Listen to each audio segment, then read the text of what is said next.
Hi guys! Magluluto po tayo ngayon ng tortang talong. Ihawin na po natin ang ating talong guys. Hintayin lang po natin yung maihaw ha.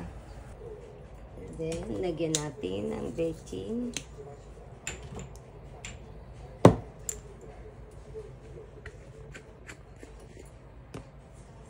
At asin.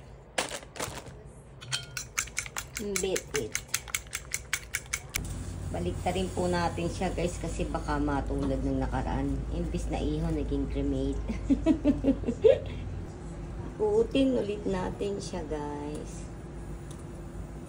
Kasi makikremate siya eh.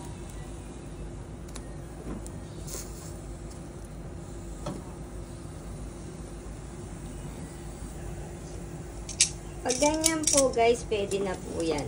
Lagay na natin yan sa malamig na tubig. Patay na rin natin yung apoy. Ayan guys, inano na po natin siya sa malamig na tubig.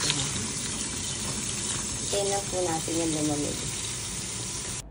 Ayan po guys, natanggal na po natin ng balat yung ating inihaw na talong. Lagay na po natin guys yung ating mga tinanggalan ng balat ng talong. Ito sa ating binating itlog. Painitin na po natin yung kawali guys. Lagyan na po natin ng mantika.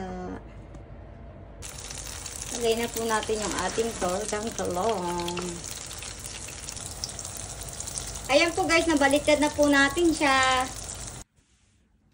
Luto na po yung ating tortang talong guys. Kain na po tayo. Have a nice day po. Happy Monday.